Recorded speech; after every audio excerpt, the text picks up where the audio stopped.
ಪವಿತ್ರ ಆರಾಧನೆಯನ್ನು ತಂದೆ ಮಗ ಪವಿತ್ರಾತ್ಮನ ನಾಮದಲ್ಲಿ ಪ್ರಾರಂಭ ಮಾಡೋಣ. ಈ ಆರಾಧನೆಗೆ ಬಂದಿರುವಂಥ ನಿಮ್ಮೆಲ್ಲರೂ ನಾನು ಕರ್ತನ ನಾಮದಲ್ಲಿ ವಂದಿಸಿ ಸ್ವಾಗತಿಸುವನಾಗಿದ್ದೇನೆ.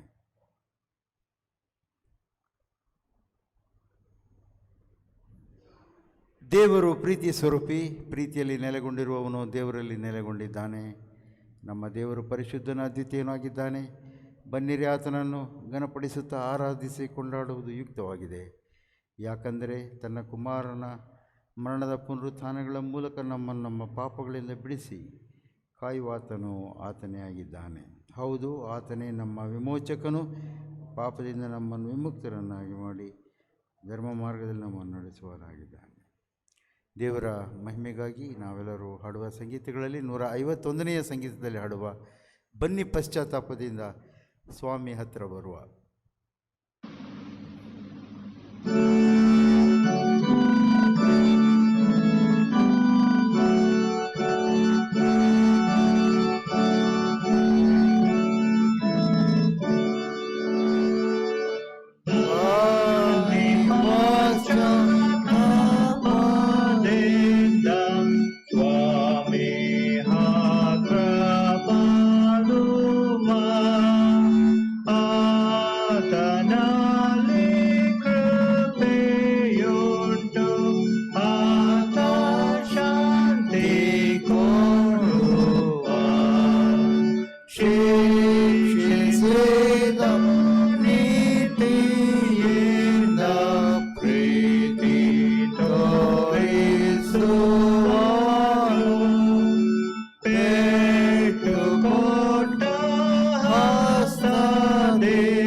ಮಾಡಿ ಕುಳಿತುಕೊಳ್ಳಿ. ಪ್ರಾರ್ಥನೆ ಮಾಡುವ. ಓ ದೇವ, ಪಾಪಿಯ ಮರಣದಲ್ಲಿ ನಿನಗೆ ಲೇಷವೂ ಸಂತೋಷವಿಲ್ಲವಲ್ಲ. ನಿನ್ನವರಾದ ಜನರು ಮಾರ್ಪಟ್ಟವರಾಗಿ ಜೀವಿಸುವುದರಲ್ಲಿ ಆನಂದಿಸುವಾತ ನೀನಾಗಿದ್ದಿ. ಆದ್ದರಿಂದ ಪೂರ್ಣ ಮನಸ್ಸಿನಿಂದ ನಿನ್ನ ಕಡೆಗೆ ತಿರುಗುವರಾದ ನಮ್ಮ ಪಾಪಗಳನ್ನು ಮನ್ನಿಸು. ನಿತ್ಯ ಜೀವದ ಕೃಪೆಯನ್ನು ನಮಗನುಗ್ರಹಿಸೆಂದು ಯೇಸು ಕ್ರಿಸ್ತನ ಮೂಲಕ ನಿನ್ನನ್ನು ಬೇಡಿಕೊಳ್ಳುತ್ತೇವೆ. ಆಮೇನ್. ಸಭೆಯವರು ದಯಮಾಡಿ ಕುಳಿತುಕೊಳ್ಳಿ. ದೇವರ ವಾಕ್ಯವನ್ನು ಕೇಳೋಣ. ಯೆರೆಮೀಯನ ಪ್ರವಚನ ಗ್ರಂಥ 29ನೇ ಅಧ್ಯಾಯ.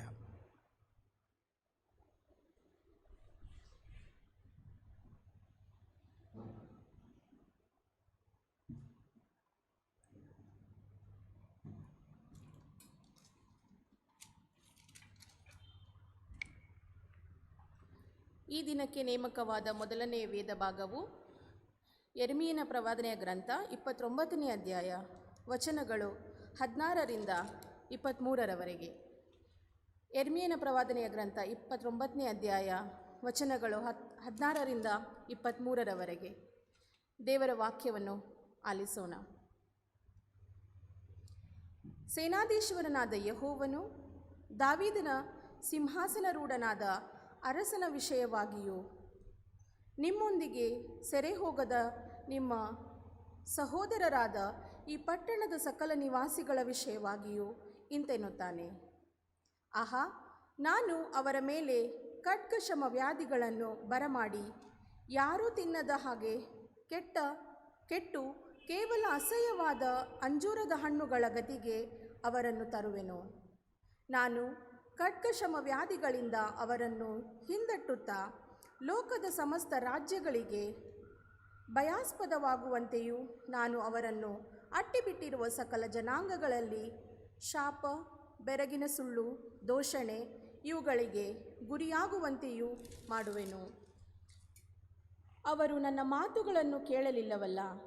ನಾನು ನನ್ನ ಸೇವಕರಾದ ಪ್ರವಾದಿಗಳನ್ನು ಅವರ ಬಳಿಗೆ ಸಾವಕಾಶ ಮಾಡದೆ ಕಳುಹಿಸಿ ಹೇಳಿಸುತ್ತಾ ಬಂದರು. ಅವರು ಕೇಳಲೊಲ್ಲದೆ ಹೋದರು. ಇದು ಯೆಹೋವನ ನುಡಿ. ನಾನು ಯೆರೂಸಲೇಮಿನಿಂದ ಬಾಬೆಲಿಗೆ ಸಾಗಿಸಿದ ಸೆರೆಯವರೇ, ನೀವೆಲ್ಲರೂ ಯೆಹೋವನ ವಾಕ್ಯವನ್ನು ಕೇಳಿರಿ. ಇಸ್ರಾಯೇಲರ ದೇವರು, ಸೇನಾಧೀಶ್ವರನೂ ಆದ ಯೆಹೋವನು ತನ್ನ ಹೆಸರೆತ್ತಿ ಸುಳ್ಳನ್ನು ಸಾರುವ ಕೊಲಾಯನ ಮಗನಾದ ಅಹಾಬ್, ಮಾಸೇಯನ ಮಗನಾದ ಚಿಕ್ಕಿದ್ಗೆ ಇವರ ವಿಷಯವಾಗಿ ಇಂತೆನ್ನುತ್ತಾನೆ. ಇಗೋ, ನಾನು ಇವರನ್ನು ಬಾಬೇಲಿನ ಅರಸನಾದ ನೆಬೂಕದ್ನೆಚ್ಚರನ ಕೈಗೆ ಕೊಡುವೆನು. ಅವನು ನಿಮ್ಮ ಕಣ್ಣೆದುರಿಗೆ ಇವರನ್ನು ಕೊಲ್ಲಿಸುವನು. ಇವರ ಚರಿತ್ರೆಯನ್ನು ಬಾಬೇಲಿನಲ್ಲಿ ಸೆರೆಯಾಗಿರುವ ಯೆಹೂದ್ಯರೆಲ್ಲರೂ ಶಪಿಸುವ ಮಾತಿಗೆ ತೆಗೆದುಕೊಂಡು, ಬಾಬೇಲಿನ ಅರಸನು ಬೆಂಕಿಯಲ್ಲಿ ಸುಟ್ಟು ಬಿಟ್ಟ ಚಿಕ್ಕಿದ್ಗೆಯನ ಮತ್ತು ಅಹಾಬನ ಗತಿಯನ್ನು ಯೆಹೋವನು ನಿನಗೆ ತರಲಿ ಎಂದು ಶಪಿಸುವರು. ಇವರು ಇಸ್ರಾಯೇಲಿನಲ್ಲಿ ದುರಾಚಾರವನ್ನು ನಡೆಸಿ ನೆರೆಯವರ ಹೆಂಡಿರಲ್ಲಿ ವ್ಯಭಿಚಾರ ಮಾಡಿ, ನಾನು ಆಜ್ಞಾಪಿಸಿದ ಮಾತುಗಳನ್ನು ನನ್ನ ಹೆಸರಿನ ಮೇಲೆ ಸುಳ್ಳಾಗಿ ಸಾರಿದರಲ್ಲ. ನಾನೇ ಬಲ್ಲೆ, ನಾನೇ ಸಾಕ್ಷಿ ಎಂದು ಯೆಹೋವನು ಅನ್ನುತ್ತಾನೆ ಎಂಬುದೇ. ಕ್ರಿಸ್ತನೇ ನಿಮಗೆ ಸ್ತೋತ್ರವಾಗಲಿ. ದೇವರ ಮಹಿಮೆಗಾಗಿ ಕುಳಿತಲ್ಲಿ ಹಾಡುವ ಸಂಗೀತಗಳಲ್ಲಿ ಮಾನವೀಯ ಕರ್ತನೆ ಈ 40 ದಿವನ.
ಸ್ವಾರ್ಥ ವೇದ ಭಾಗವನ್ನು ಕೇಳೋಣ.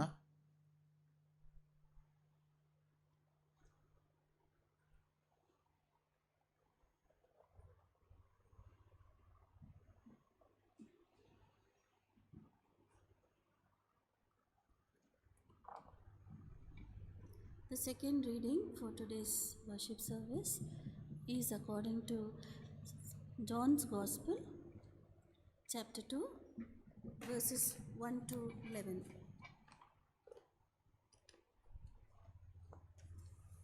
Gospel according to St. John, chapter 2, verses 1 to 11. The wedding at Cana. On the third day, there was a wedding at Cana in Galilee, and the mother of Jesus was there. Jesus also was invited to the wedding with his disciples. When the wine ran out, the mother of Jesus said to him, "They have no wine." And Jesus said to her, "Woman, what does this have to do with me? My hour has not yet come." His mother said to the servants, "Do whatever he tells you." Now there were 6 stone water jars there for the Jewish rites of purification, each holding 20 or 30 gallons. Jesus said to the servants, "Fill the jars with water," and they filled them up to the brim. And he said to them, "Now draw some out and take it to the master of the feast." So they took it.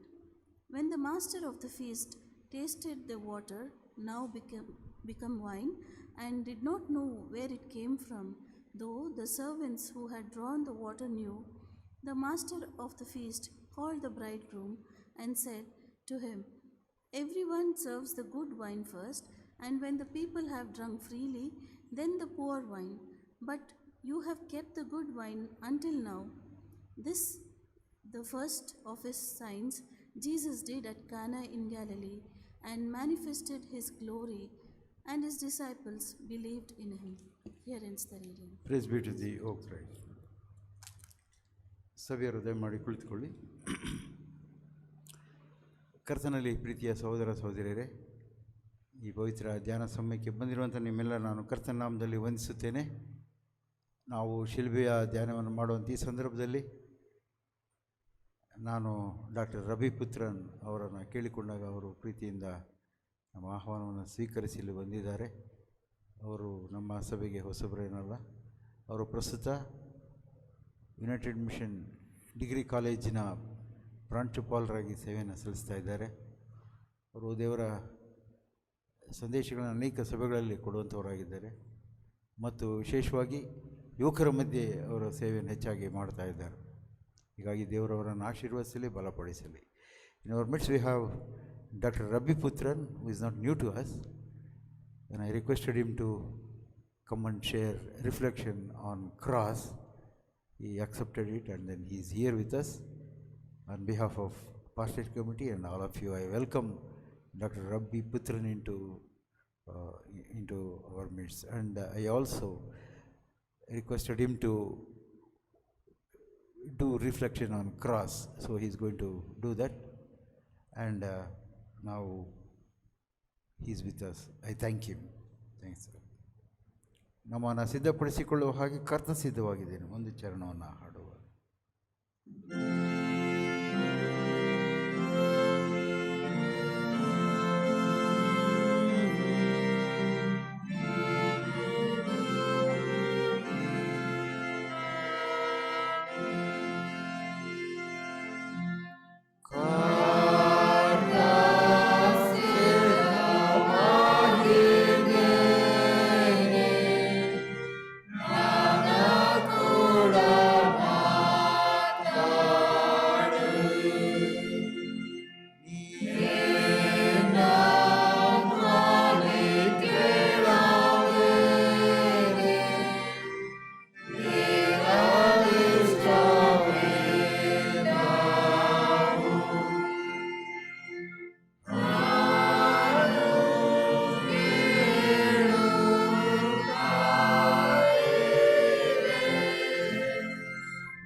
ಪ್ರಾರ್ಥನೆ ಮಾಡೋಣ. ನಮ್ಮನ್ನು ಬಹಳವಾಗಿ ಪ್ರೀತಿ ಮಾಡಿದ್ರೆ ನಮ್ಮ ತಂದೆ ದೇವರೇ ಸ್ವಾಮಿ, ಲೋಕದ ಮೇಲೆ ಎಷ್ಟೋ ಪ್ರೀತಿನಿಟ್ಟು ಒಬ್ಬನೇ ಮಗನನ್ನು ಕೊಟ್ಟಂಥ ತಂದೆ ಸ್ವಾಮಿ, ಆತನನ್ನು ನಂಬುವ ಒಬ್ಬನು ನಾಶವಾಗದೆ ನಿತ್ಯ ಜೀವವನ್ನು ಪಡೆಯಬೇಕಂತ ಕೊಟ್ಟಂಥ ಉದ್ದೇಶ ಬಲವನ್ನಾಗಿದ್ದೀವಿ ಸ್ವಾಮಿ. ನಾವೆಲ್ಲರೂ ಈ ಒಂದು ಸಂಜೆ ವೇಳೆಯಲ್ಲಿ ನಾವು ಚಿಕ್ಕ ಗುಂಪಾಗಿ ಸೇರಿ ನಿನ್ನ ಒಂದು ಜ್ಞಾನವನ್ನು ಮಾಡುವಂತೆ ವಿಶೇಷವಾಗಿ ಉಪವಾಸ 40 ದಿನಗಳು ಸ್ವಾಮಿ ನಾವು ಕೂಡಿ ಬಂದಿರಲಾಗಿ ನಮ್ಮನ್ನು ಪ್ರತಿಯೊಬ್ಬನ ಹೆಸರು ಆಶೀರ್ವದಿಸಿ ಕಾದು ಕಾಪಾಡು. ಮುಂದಿನ ಕೆಲವು ಕ್ಷಣಗಳ ಕಾಲ ನಾವು ಮಾಡಲಿಕ್ಕೆ ಧ್ಯಾನವು ನಿನ್ನ ಇರುವಿಕೆ, ನಿನ್ನ ಸಾಮೀಪ್ಯ, ನಿನ್ನ ಸಾನ್ನಿಧ್ಯದಲ್ಲಿರಲಿ ಸ್ವಾಮಿ. ಅದರ ಮೂಲಕವಾಗಿ ನಾವು ಆತ್ಮಿಕವಾಗಿ ಬಲಗೊಂಡು ನಾವು ಈ ಆಲಯ ಬಿಟ್ಟು ಹೊರಗೆ ಹೋಗ್ಬೇಕಾದ್ರೆ ಸ್ವಾಮಿ, ವಿಶೇಷವಾಗಿ ಕ್ರೈಸ್ತೇತರ ಮಧ್ಯದಲ್ಲಿ ನಾವು ವಾಸ ಮಾಡಬೇಕಾದ್ರೆ ಸಾಕ್ಷಿಗಳಾಗಿ ಮತ್ತು ಈ ಸಭೆಗೆ ಆಧಾರ ಸ್ತಂಭವಾಗಿ ಬೆಳೆಯುವಂತೆ ನಾವೆಲ್ಲರನ್ನು ರೀತಿ ಆಶ್ರಯಿಸಿ ಮತ್ತು ನಾನಾ ಕಾರಣಗಳಿಂದ ಬಾರದಿರೋ ಪ್ರತಿಯೊಬ್ಬರನ್ನು ಹೆಸರಿಸಿ ಆಶ್ರಯಿಸಿ ಕಾದು ಕಾಪಾಡಬೇಕೆಂದು ನಿನ್ನ ಮಗ ನಮ್ಮ ರಕ್ಷಕ ಯೇಸು ಕ್ರಿಸ್ತನ ಮುದ್ದು ನಾಮದಲ್ಲಿ ಅತೀವೆಂದು ಬೇಡಿಕೊಳ್ಳುತ್ತೇವೆ ತಂದೆಯೇ. ಮೊಟ್ಟ ಮೊದಲನೇದಾಗಿ ಈ ಒಂದು ಅವಕಾಶ ಕಲಿಸಿಕೊಟ್ಟ ತಂದೆಯ ದೇವರಿಗೆ ನಾನು ಕೃತಜ್ಞ ಸ್ತುತಿಯನ್ನು ಅರ್ಪಿಸನಾಗಿದ್ದೇನೆ.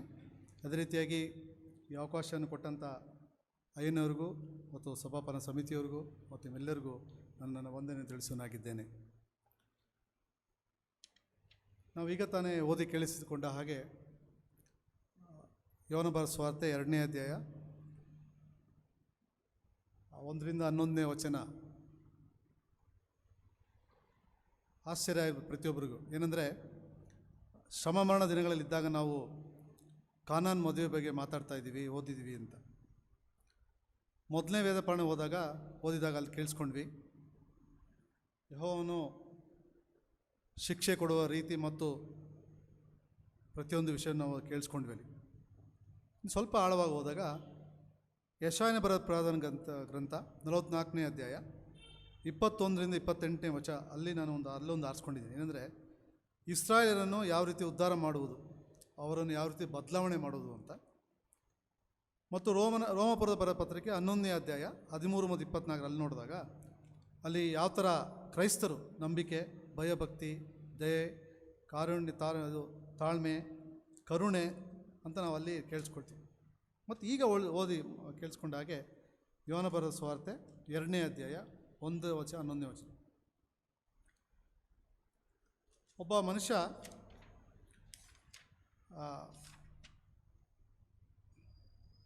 150 kg ಭಾರ ಹೊತ್ಕೊಂಡ್ರೆ, ನಾವು ಈಗ ಎಲ್ಲಾದರೂ ಮಾರ್ಕೆಟ್ಗೆ ಹೋಗಿ ಬಂದರೆ ಒಂದು 5 kg 10 kg ಹೊತ್ಕೊಂಡ್ಬಿಟ್ರೆ ಕಷ್ಟಪಡ್ತೀವಿ. ಒಬ್ಬ ಮನುಷ್ಯ 150 kg ಸುಮಾರು 17ರಿಂದ 20 ಗಂಟೆ ಆ ಒಂದು ವಸ್ತು ಹೊತ್ತುಕೊಂಡು ಬರುವಂಥ ವಸ್ತು ಒಂದು 15 ಅಡಿ ಉದ್ದ ಇದೆ, ಅಗಲ 8 ಅಡಿ, ಮತ್ತು ಆ ಮೊಳೆಗಳು ಯಾವ ಥರ ಇತ್ತಂದರೆ 3 ಇಂಚು ಮತ್ತು 8 ಉದ್ದ ಒಂದು 8 ಇಂಚು ಮತ್ತು ಅಗಲ 3 ಇಂಚು, ನೈಲ್ಸ್ ಮೊಳೆಗಳಂತ. ಆ ಒಂದು ಮನುಷ್ಯನ ಎತ್ತರ, ಹೈಟ್ ಕೇಳ್ತೀವಿ, ಹೈಟ್ ಎಷ್ಟು ಇದೆ ಅಂತ ಕೇಳ್ತೀವಿ, ಆ ಥರ 5'11", ತೂಕ 85 kg. 3 ಸರಿ ಆ ಒಂದು ವಸ್ತುನ ಎತ್ಕೊಂಡು ಎಡುತ್ತಾನೆ. 17 ಗಂಟೆಗಳ ಕಾಲ ನೀರಿಲ್ಲದೆ ನಡೀತಿರ್ತಾನೆ. ಸುಮಾರು 5480 ಗಾಯಗಳು ದೇಹದಲ್ಲಿ ಆಗಿರುತ್ತೆ. 150 ಬೆನ್ನೆಲುಬುಗಳಿಗೆ ಗಾಯ ಆಗಿದೆ. 17 ಮುಳ್ಳುಗಳು ಸಿಕ್ಕಾಕೊಂಡಿದೆ. 350 ಸೈನಿಕರು ಸುತ್ತುವರಿದು ಹಿಂಸೆ ಕೊಡ್ತಿದ್ದಾರೆ. 50 ಕುದುರೆ ಸವಾರರು ಅಲ್ಲಿದ್ದಾರೆ. ಇಷ್ಟು ಕಷ್ಟ ಅನುಭವಿಸಿ ಒಬ್ಬ ಮನುಷ್ಯ ಹೃದಯ ಎಂಬ ಬಾಗಿಲು ಬಳಿ ಬಂದು ತಡ್ತಾ ಇದ್ದಾನೆ. ನಮ್ಮೆಲ್ಲರ ಬದಲಾವಣೆ ಕೇಳ್ತಾ ಇದ್ದಾನೆ. It's a transformation, change. ಈ ವಾಂಟ್ಸ್ ಅಸ್ ಟು ಚೇಂಜ್. ಇಷ್ಟು ಕಷ್ಟಪಡೋದು ನಾವೇನು ಕಷ್ಟಪಟ್ಟಿಲ್ಲ, ನಮ್ಮನ್ನು ಕೊಂಡ್ಕೊಂಡಿದ್ದಾನೆ ಅವನು, ಕ್ರಯ ಕೊಟ್ಟು ಕೊಂಡ್ಕೊಂಡಿದ್ದಾನೆ. ಇನ್ನೊಂದೇನೋ ಮುಖ್ಯವಾದ ದೇವರಲ್ಲಿ ಒಂದು ವಾಕ್ಯ ನೋಡ್ತೀವಿ, ಏನಂದರೆ, I have called you, you are mine. ನೀನು ನಾನು ನಿನ್ನ ಕರೆದಿದ್ದೇನೆ. ಸಾಮಾನ್ಯವಾಗಿ ಬೇರೆ ಧರ್ಮದಲ್ಲಿ ನೋಡ್ತೀವಿ ನಾವು, ಭಕ್ತನೇ ದೇವರ ಹುಡ್ಕೊಂಡು ಹೋಗ್ತಾನೆ. ಅದು ನಮ್ಮ ಕ್ರೈಸ್ತ ಧರ್ಮದಲ್ಲಿ ದೇವ್ರು ನಮ್ಮನ್ನು ಹುಡ್ಕೊಂಬರ್ತಾನೆ.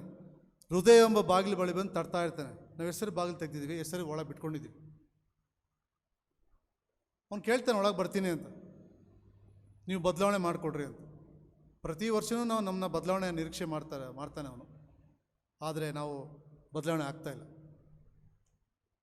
That person is none other than Jesus Christ.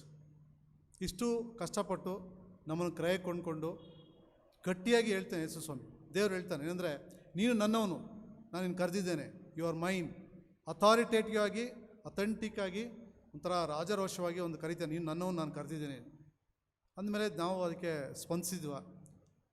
R we giving an response to him that when is calling? That means he is calling us to be transform. ಬದಲಾವಣೆ. ಈ 40 ದಿನಗಳ ಕಾಲ ನಾರ್ಮಲಾಗಿ ನಾವು ಮಾತಾಡ್ಬೇಕು ಯಾವಾಗಲಂದರೆ ಈ ಬದಲಾವಣೆ. ಸುಮಾರು ಜನ 40 ದಿನ ಕುಡಿಯೋಲ್ಲ, ಮಾಂಸ ತಿನ್ನಲ್ಲ, ಪಿಕ್ಚರ್ಗಳು ನೋಡಲ್ಲ, ಏನೇನೋ ಹೇಳ್ತಾರೆ.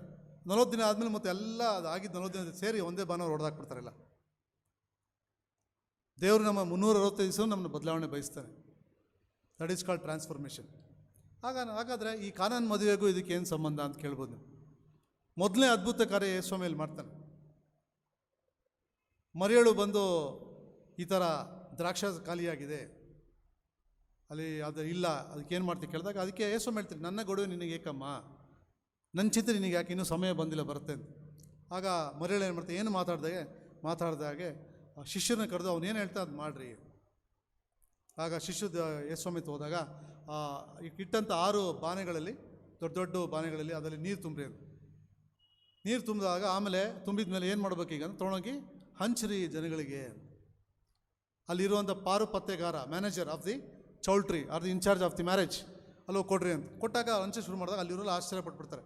ಎಂಥ ಒಳ್ಳೆ ದ್ರಾಕ್ಷಸ ಇಟ್ಕೊಂಡು ನೀನು ಅದನ್ನ ಮೊದಲು ಕೊಡೋದು ಬಿಟ್ಬಿಟ್ಟು ಆಮೇಲೆ ಕೊಡ್ತಾ ಇದ್ದೀನಿ ನಮಗೆ ಅಂತ ಎಲ್ಲ ಕೇಳಿದಾಗ ತುಂಬ ಆಶ್ಚರ್ಯ ಆಗುತ್ತೆ. ಅಂದರೆ ಯೇಸು ಸ್ವಾಮಿ ನಮ್ಮಲ್ಲಿ ನೀರಾಗಿರುವಂಥ ನಾವು ಅನೇಕ ನ್ಯೂನತೆಗಳು, ಕೆಟ್ಟ ಭಾವನೆಗಳು, ಹೊಟ್ಟೆ ಕಿಚ್ಚು, ಕ್ಷಮಿಸದೇ ಇರೋ ಗುಣ, ಪಶ್ಚಾತ್ತಾಪ ಪಡದೇ ಇರೋ ಗುಣ, ಅನೇಕ ನಾವು ಕೆಟ್ಟ ಗುಣಗಿಟ್ಟುಕೊಳ್ಳುವಂಥ ಆ ನೀರಿನ ಯಾವ ರೀತಿ ದ್ರಾಕ್ಷಿರಸ ಬದಲಾವಣೆ ಆಗುತ್ತೋ ಯೇಸು ಸ್ವಾಮಿ ಸಹ ನಮ್ಮ ಈ 40 ದಿವಸಗಳಲ್ಲಿ ನಮ್ಮ ಬದಲಾವಣೆ ನೋಡ್ತಾರೆ.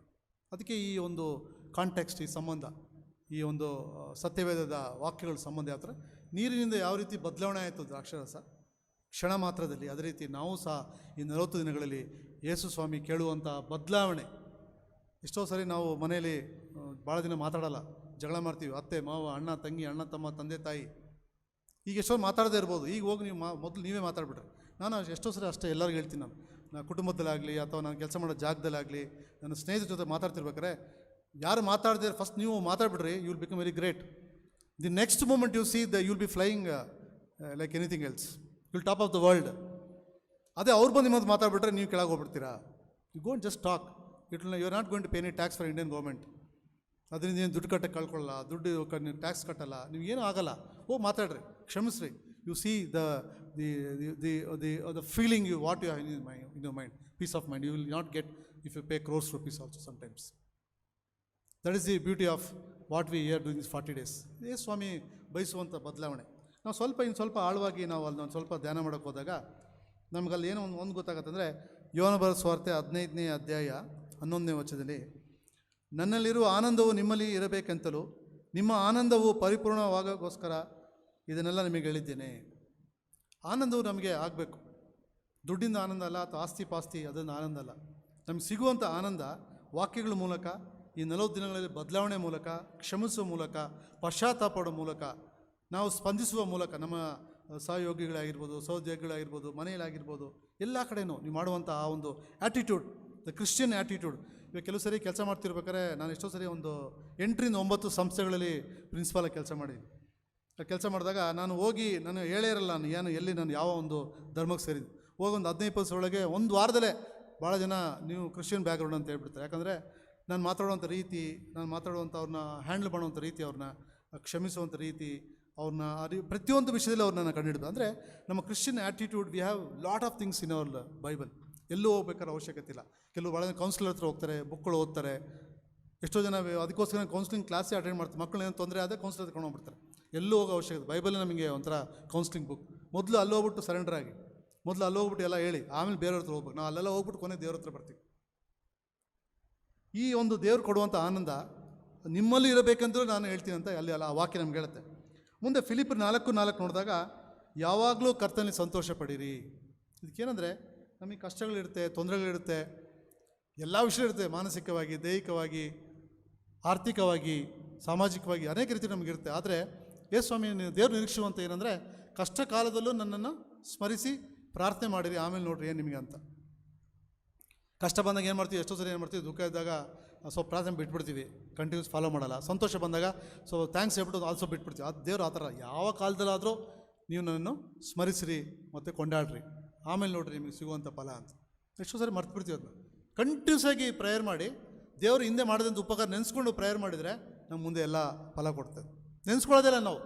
10 ಸರಿ ಒಳ್ಳೇದು ಮಾಡಿದ್ರು ಸ್ವಾಮಿ ನಮಗೆ, 11 ಸರಿ ಡೌಟ್ ಮಾಡ್ತೀವಿ, ಇದಾಗ್ತದಾ, ಸಾಧ್ಯನಾ? 10 ಸರಿ ಆಗಿದ್ದರೆ ನಾವು ಯಾಕೆ ನೆನೆಸ್ಕೊಳ್ಳಲ್ಲ? ಯಾಕೆ ಅದ್ರ ಬಗ್ಗೆ ನಾವು ಹೇಳ್ಬಿಟ್ಟು ದೇವ್ರಿಗೆ ನಾವು ಸ್ತೋತ್ರ ಹೇಳಲ್ಲ? ಸ್ತೋತ್ರ ಹೇಳೋದು ಯಾಕೆ 1 ನಿಮಿಷ ಅದಲ್ಲ, ಸ್ತೋತ್ರ ಅದಕ್ಕೆ ಸಮಯ ಇದೆ, ಸ್ತೋತ್ರ ಹೇಳ್ಬೇಕಾದ್ರೆ. ಅದು ದೇವ್ರು ನಮ್ಮಲ್ಲಿ ನಿರೀಕ್ಷೆ ಮಾಡ್ತಾರೆ. ಇನ್ನೂ ಸ್ವಲ್ಪ ನಾವು ಇನ್ನೂ ಆಳವಾಗಿ ನೋಡಿದಾಗ ಆ ಕೊರಿಂಥದಲ್ಲಿ ತುಂಬ ಒಳ್ಳೆ ನಮಗೊಂದು ವಾಕ್ಯ ಸಿಗ್ತದೆ. 2 ಕೊರಿಂಥ 5:17 ಅಂದರೆ, ಯಾವನಾದರೂ ಕ್ರಿಸ್ತನಲ್ಲಿ ಇದ್ದರೆ ಅವನು ನೂತನ ಸೃಷ್ಟಿಯಾದನು, ಈಗೋ ಪೂರ್ವ ಸ್ಥಿತಿ ಹೋಗಿ ಎಲ್ಲ ನೂತನವಾಯಿತು. ಕ್ರಿಸ್ತನಲ್ಲಿ ಯಾರು ಇದ್ದರೆ ನೂತನ ಸೃಷ್ಟಿ ಆಗ್ತಾನೆ.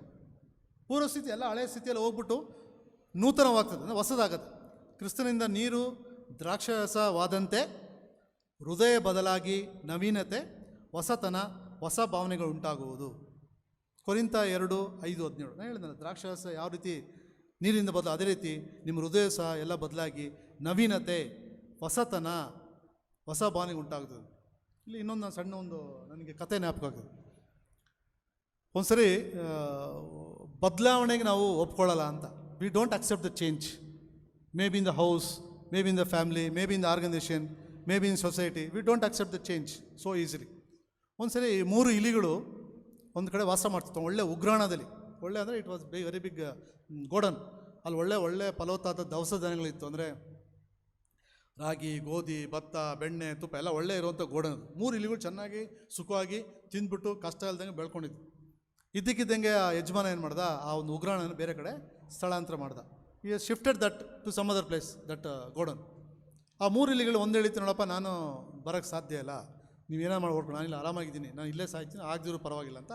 ಈ that rat did not accept the change. 2ನೇ ಇಲಿ ಒಂದು ಸ್ವಲ್ಪ ದೂರ ಬಂತು, ಇಲ್ಲಪ್ಪ ನನಗೆ ಆಗಲ್ಲಪ್ಪ, ಇಷ್ಟು ದೂರ ಬಂದು ನನಗೆ ಅಭ್ಯಾಸ ಇಲ್ಲ, ಆರಾಮ ತಿನ್ಕೊಂಡಿದ್ದೀನಿ, ಏನೋ ಮಾಡ್ಕೊ, ಮತ್ತು ನಾನು ಮತ್ತೆ ಹೋಗ್ತೀನಿ, ಮತ್ತೆ ಯಜಮಾನ ಮತ್ತೆ ಅಲ್ಲೇ ಇಟ್ಟರೆ ಇಡ್ಬೋದು ಅಂತೇಳಿ ಹಂಗೆ ಮಾಡೋದು. 2 ಇಲಿಗಳು ಸತ್ತೋಗ್ಬಿಡ್ತು. 3ನೇ ಇಲಿ ಏನಾಯ್ತಂದರೆ, ಕೊನೆ ತನಕ ಹುಡ್ಕೊಂಡು ಕಷ್ಟಪಟ್ಟು ತೊಂದರೆ ಆಗಿ ಹಸುವಾಗಿ ಎಲ್ಲ ಆದರೂ ಕೊನೆಗೆ ಒಂದು ಕಡೆ ಹೋದಾಗ ಇದಕ್ಕಿಂತ ದೊಡ್ಡ ಒಂದು ಉಗ್ರಹಣ, ಇದಕ್ಕಿಂತ ದೊಡ್ಡ ಒಂದು ಗೋಡನ್ ಸಿಕ್ಕಿ ಅಲ್ಲಿ ನೆಮ್ಮದಿಯಾಗಿ ಸಮೃದ್ಧಿಯಾಗಿ ಇರುವಂಥ ದವಸ ಧಾನ್ಯಗಳು ತಿನ್ಕೊಂಡು ಬದುಕೋಕ್ಕೆ ಪ್ರಾರಂಭ ಮಾಡ್ತೀವಿ. ಅಂದರೆ ಮೊದಲನೇ 2 ಇಲಿಗಳ ಗುಂಪಿಗೆ ನಾವು ಸೇರ್ಬೋದು. ಅನೇಕರು ಬದಲಾವಣೆ ಇಷ್ಟಪಡಲ್ಲ, ಆದರೆ ಯೇಸು ಸ್ವಾಮಿ ನಮ್ಮನ್ನು ಬದಲಾವಣೆ ಮಾಡ್ತೀವಿ, ಇಷ್ಟಪಡ್ತಾನೆ. ನೂತನ ಹೃದಯ ಕೇಳ್ತಾನೆ, ಹೊಸತನ ಕೇಳ್ತಾನೆ, ನವೀನತೆ ಕೇಳ್ತಾನೆ. ನೀರಿನಿಂದ ದ್ರಾಕ್ಷಾರಸ ಯಾವುದೇ ರೀತಿ ಬದಲಾವಣೆ ಆಗ್ರಿ ಅಂತ. ಯಾವುದೇ ಬದಲಾವಣೆ ಆದ ತಕ್ಷಣ ನಾವು ದೇಹದಲ್ಲಿ ಬದಲಾವಣೆ ಅಲ್ಲ, ದಪ್ಪ ಆಗೋದು, ತೆಳ್ಳಗಾಗೋದು, ಡಯಟ್ ಮಾಡೋದು ಅಂತಲ್ಲ. ನಮ್ಮ ಮನಸ್ಥಿತಿ, ಸ್ವಭಾವಗಳು ಏನು ತುಂಬ ಕಷ್ಟ ಏನಲ್ಲ. ನಮ್ಮಲ್ಲಿರೋಂಥ ಈಗೋ, EGO ಅದನ್ನ ಬಿಟ್ಬಿಟ್ಟು ಹೊರಡೆ ಬಂದರೆ ಎಲ್ಲ ಬಂದ್ಬಿಡುತ್ತೆ.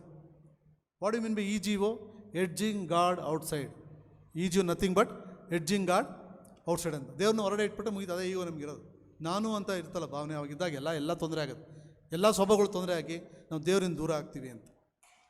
ಸ್ವಲ್ಪ ಮುಂದೆ ಏಜ್ಕಲಿನ 36:26 ಒಂದು ವಾಕ್ಯ ಇದೆ, ಏನಂದರೆ, ನಾನು ನಿಮಗೆ ಹೊಸತನವನ್ನು ಕೊಟ್ಟು ನಿಮ್ಮಲ್ಲಿ ನೂತನ ಸ್ವಭಾವವನ್ನು ಹುಟ್ಟಿಸುವೆನು, ಕಲ್ಲಾದ ಹೃದಯಗಳನ್ನು ನಿಮ್ಮೊಳಗಿಂದ ತೆಗೆದು ಮೃದುವಾದ ಹೃದಯ ನಿಮಗೆ ದಯಪಾಲಿಸುವನು. ಹೌದು ಕ್ರಿಸ್ತನಲ್ಲಿ ಪ್ರೀತಿಯುಳ್ಳ ಸಹೋದರಿ, ಏನಂದರೆ, ನಾನು ನಿಮಗೆ ಹೊಸತನವನ್ನು ಕೊಟ್ಟು ನಿಮ್ಮಲ್ಲಿ ನೂತನ ಸ್ವಭಾವವನ್ನು ಹುಟ್ಟಿಸುವೆನು. ಹೊಸ ಭಾವನೆ, ಹೊಸ ನಿರೀಕ್ಷೆ. ಕಲ್ಲಾದ ಹೃದಯಗಳನ್ನು ನಿಮ್ಮೊಳಗಿಂದ ತೆಗೆದು ಮೃದುವಾದ ಹೃದಯ ನಿಮಗೆ ದಯಪಾಲಿಸುವುದು. Very hard. ಕಲ್ಲಾದ ಹೃದಯ ಎಷ್ಟು ಕಠಿಣಪ್ಪ ಅವರು ಅಂತ ಹೇಳ್ತಾ ಹಂಗೆ ಅದನ್ನು ತೆಗೆದು ನಿಮಗೆ ನಾನು ಮೃದುವಾದ ಹೃದಯ ಕೊಡುವೇನು ಅಂತ. ಅದು ಯಾವಾಗ? ಅದು ನಾವು ಬದಲಾವಣೆ ಆದಾಗ, ಯೇಸು ಸ್ವಾಮಿ ನಾವನ್ನು ಒಪ್ಕೊಂಡಾಗ. ನಮ್ಮನ್ನು ಕ್ರಯಕೊಂಡಿದೆ ಯೇಸು ಸ್ವಾಮಿ.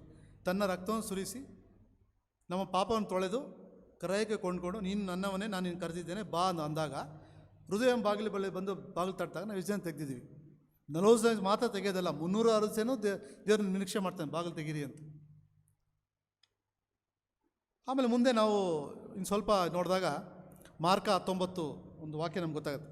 ಇನ್ನು ಕೆಲವರು ವಾಕ್ಯವನ್ನು ಕೇಳಿದಾಗಿಯೂ ಪ್ರಪಂಚ ಚಿಂತೆಗಳು, ಐಶ್ವರ್ಯದಿಂದ ಉಂಟಾಗುವ ಮೋಸವು, ಇತರ ವಿಷಯಗಳ ಮೇಲಿನ ಆಶೆಗಳು ಒಳಗೆ ಸೇರಿ ಆ ವಾಕ್ಯ ನಡೆಸಿ ಬಿಡುವುದು. ಎಷ್ಟೇ ವಾಕ್ಯಗಳು ಕೇಳಿದ್ರು, ಏನೇ ಕೇಳಿದ್ರು, ನಮಗಿರುವಂಥ ಆಸೆ ಆಕಾಂಕ್ಷೆಗಳು, ಟೆಂಪ್ಟೇಷನ್ಸ್, ಶೋಧನೆಗಳಿಂದ ನಾವೆಲ್ಲ ಮುಚ್ಚೋಗ್ಬಿಡ್ತವೆ ವಾಕ್ಯಗಳು ಅಂತ. ಫಲವನ್ನು ಕೆಲವರು ಏನು ಮಾಡ್ತಾರೆ, ಫಲವನ್ನು ಕೊಡದೆ ಹಂಗೆ ಇರ್ತಾರೆ. ಇವರೇ ಮುಳ್ಳುಗಿಡಲಿ ಬೀಜ ಬಿದ್ದ ನೆಲವಾಗಿರುವರು. ಅಂದರೆ ಅದು ವಾಕ್ಯ ಬೀಜಗಳ ಕಥೆ ಕೇಳ್ತೀವಿ ನಾವು, ಯಾವ ರೀತಿ ಮುಳ್ಳುಗಿಡ ಬೆಳೀತದೆ, ಬಂಡೆಗಳ ಮೇಲೆ ಯಾವ ರೀತಿ ಬೆಳೀತದೆ, ಯಾವ ರೀತಿ ಫಲವತ್ತ ಭೂಮಿ ಯಾವ ರೀತಿ ಬೆಳೆದು ಫಲ ಕೊಡುತ್ತೆ ಅಂತ. ಆ ರೀತಿ ನಾವು ವಾಕ್ಯಗಳು ನಮ್ಮಲ್ಲಿ ಎಷ್ಟೇ ಕೇಳಿದ್ರು, ಎಷ್ಟೇ ಪ್ರಸಂಗ ಕೇಳಿದ್ರು, ಎಷ್ಟೇ ವಾಕ್ಯಗಳು ಹೋಗಿ ಅದೆಲ್ಲ ಮುಚ್ಚಿ ಹೋಗ್ಬಿಡುತ್ತೆ ಅಂತ. ಬದಲಾವಣೆ ಆಗಲ್ಲ. ಯಾಕೆ ಬದಲಾವಣೆ? ನಾನು 55 ವರ್ಷ ಆಯ್ತು, ನನಗೆ 60 ವರ್ಷ ಆಯಿತು, ಇಲ್ಲಿ ತನಕ ನಾನು ಬದಲಾವಣೆ, ಇನ್ನೂ ಯಾಕೆ ನಾನು ಬದಲಾವಣೆ ಆಗಬೇಕು? ಇಲ್ಲಿ ತನಕ ಸೊಸೆ ಬಂದ ತಕ್ಷಣ ಬದಲಾವಣೆ ಆಗ್ಬಿಡೋಕ್ಕಾಗತ್ತಾ? ಇವು ಯಾರೋ ಬಂದ ತಕ್ಷಣ ಬದಲಾವಣೆ ಆಗ್ಬಿಡ್ತಾ? ನನಗೆ ಹಳೆಯ ಬೆಳ್ಳಿದ ತಕ್ಷಣ ಬದಲಾವಣೆ ಆಗ್ಬಿಡ್ತಾ? ಆಗಲ್ಲ. ನಾನು ಹಿಂಗೆ ಇದ್ದಿದ್ದು ನಾನು ಹಿಂಗೆ ಇರ್ತೀನಿ, ಸಾಯ್ತಂಗೆ ಹಿಂಗೆ ಇರ್ತೀನಿ ಅಂತ. ಆದರೆ ದೇವ್ರ ವಿಷಯದಲ್ಲಿ ವಿಶೇಷವಾಗಿ ಕ್ರಿಶ್ಚಿಯನ್ ಪ್ರೀತಿ ಉಳ್ಳ ಸಹೋದರ ಸಹೋದರಿ ಆ ಥರ ಮಾಡೋಕ್ಕಾಗಲ್ಲ. ದೇವ್ರು ನಮ್ಮ ನಿರೀಕ್ಷೆ ಮಾಡ್ತಾನೆ. ಒಂದು ಸರಿ ನಾವು ಈ ಒಂದು ಬೈಬಲ್ ತೆಗೆದು ನೋಡಿದಾಗ, ಎಷ್ಟು ವಾಕ್ಯಗಳೆಲ್ಲ ಓದಿದಾಗ ತುಂಬ ಸರಿ ಯೇಸುಸ್ವಾಮಿ ಮಾತಾಡಿದಂಥ ವಿಷಯ ಯಾರಿಗಾರು ಗೊತ್ತಿದೆಯಾ? ಯೇಸುಸ್ವಾಮಿ ಮಾತಾಡಿದಂಥ ವಿಷಯ ಯಾವುದು ಜಾಸ್ತಿ ಅಂತ? ಹೊಸ ಒಡಂಬಡಿಕೆಯಲ್ಲಿ 27 ಪುಸ್ತಕಗಳಿದೆ. 27 ಪುಸ್ತಕಗಳಲ್ಲಿ ನಾವು ನೋಡ್ತೀವಿ ಯೇಸುಸ್ವಾಮಿ ಮಾತನಾಡಿದಂಥ ಯಾವ ವಿಷಯದ ಮೇಲೆ ತುಂಬ ಮಾತಾಡಿದೆ ಅಂದರೆ 29 ಬಾರಿ ಯೇಸುಸ್ವಾಮಿ ಹಣದ ವಿಷಯ ಬಗ್ಗೆ ಮಾತಾಡಿದ್ರು. ಇದು ಯಾವಾಗ? 2000 ವರ್ಷಗಳ ಹಿಂದೆಯೇ ಯೇಸುಸ್ವಾಮಿಗೆ ಗೊತ್ತಿತ್ತಲ್ಲ, ಹಣದಿಂದ ಜನ ಹೆಂಗೆ ಹಾಳಾಗ್ತಾರೆ, ಭ್ರಷ್ಟರಾಗ್ತಾರೆ, ಅದರಿಂದ ಕೆಟ್ಟೋಗಿ ಯಾವ ರೀತಿ ಬದಲಾವಣೆ ಆಗಲ್ಲ ಅಂತ. ಸುಮಾರು 2000 ವಾಕ್ಯಗಳು ಹಣದ ಬಗ್ಗೆ ಹೇಳಿದೆ ಬೈಬಲ್ ಹೊಸ ಒಡಂಬಡಿಕೆಯಲ್ಲಿ. 38 ಸಾಮ್ಯಗಳಲ್ಲಿ ಯೇಸುಸ್ವಾಮಿ ಹೇಳಿದಂಥ 38 ಸಾಮ್ಯಗಳಲ್ಲಿ 16 ಸಾಮ್ಯಗಳು ಹಣದ ಬಗ್ಗೆ ಇದೆ. ಒಂದು ಸರಿ ಒಂದು ರಾಜ್ಯದಲ್ಲಿ ಒಬ್ಬ ರಾಜನ ಭಾವಮೈದ್ನ ಇದ್ದಂತೆ, ಹೆಂಡತಿ ತಮ್ಮ. ಅವನು ಯಾವುದೇ ಡಿಪಾರ್ಟ್ಮೆಂಟ್ ಇಲಾಖೆಗೆ ಹಾಕಿದ್ರು ಅವ್ನು ಮೋಸ ಮಾಡೋದು. ಎಲ್ಲಾದರೂ ರೇಷನ್ ಡಿಪಾರ್ಟ್ಮೆಂಟ್ಗೆ ಅಲ್ಲಿ ಮೋಸ ಮಾಡೋದು, ಅಲ್ಲಿ ದುಡ್ಡು ಹೊಡೆದ್ರು ದವಸ ಧಾನ್ಯಗಳನ್ನೆಲ್ಲ ಒಂದು ಕಡೆ ಸ್ಟಾಕ್ ಮಾಡಿ ಅದನ್ನ ಬ್ಲ್ಯಾಕ್ ಮಾರ್ಕೆಟಲ್ಲಿ ಮಾರೋದು.